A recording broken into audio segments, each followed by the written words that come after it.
qualifying, you want clean air, but crucially, you want also a little bit of draft, especially in the first sector where we are doing the original part of the racetrack, and then we move on to the parabolic and run down to the hairpin. You really want to get as much draft as possible from the car in front to really get maximum top speed that you can get with this car, and that of course it's counterbalanced by the secondary part of the lap, which is more of a twisty section, and there you of course don't want to be slowed down by somebody in front of you or somebody that's off the pace or making a mistake. As you can see, Corentin Guinez, well, not him, this is Eren Guzmunda with the, but no, it was Corentin Guinez.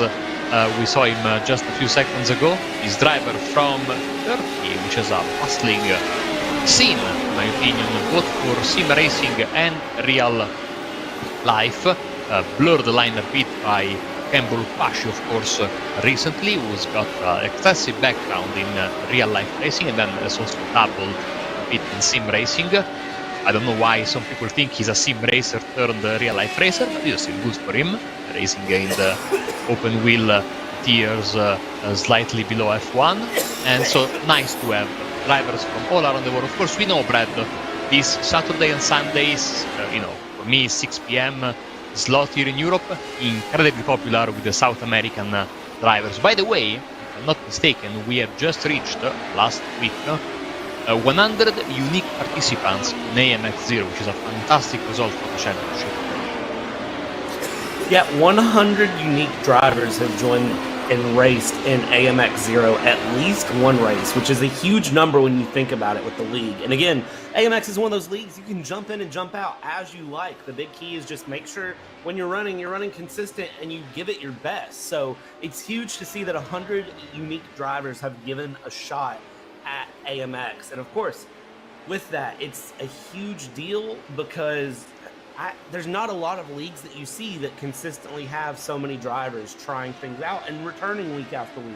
That's the thing. It's not just 100 unique drivers have raced. It's 100 unique drivers have raced, but then those drivers are coming back and they're finding more races and they're doing more things because they're loving the variety that AMX goes to offer.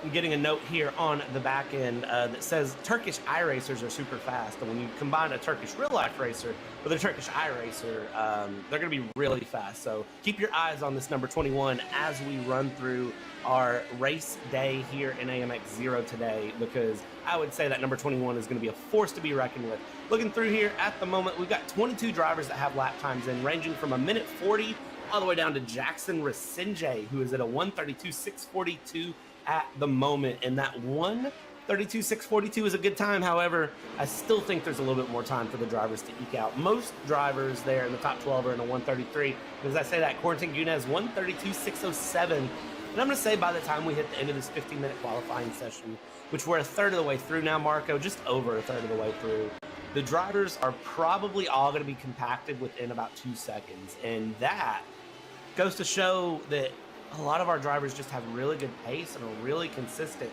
and they're doing well to fight through this big pack qualifying, because it's not just one car out on track, it's all 31 of our drivers out on track all at once. And that, presents some unique challenges. Absolutely. Just as it was said, we were talking about this last week, of course, in the fairness of clean racing and respectful driving, which is respected by all of the drivers here from AMX, but at the same time, the league is very clear.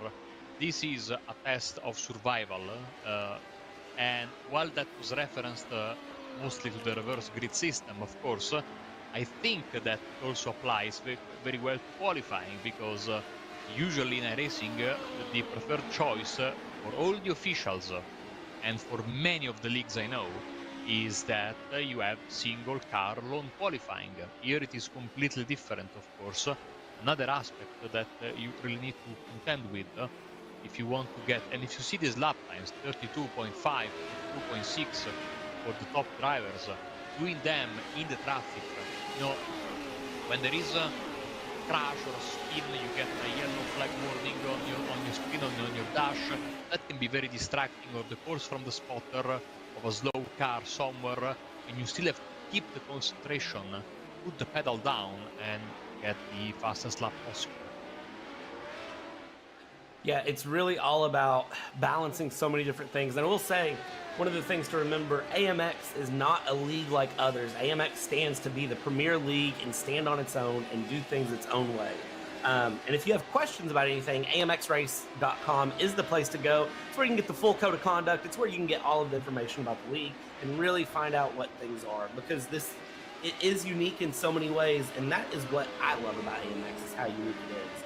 And now the drivers just need to buckle down and uniquely find that pace. Gustavo Ariel, 132.547. So we're now into the 132.5s, which is some significant pace with 6 minutes left to go here in qualifying. You can see Gamuzdal, I'm going to butcher that name at least twice, trying to say it really fast. Josh Perwine and Boas in the number 15 there are on outlap, so they have opted to go in the pits, reset, get some fresh tires, and then go right back out. Of course,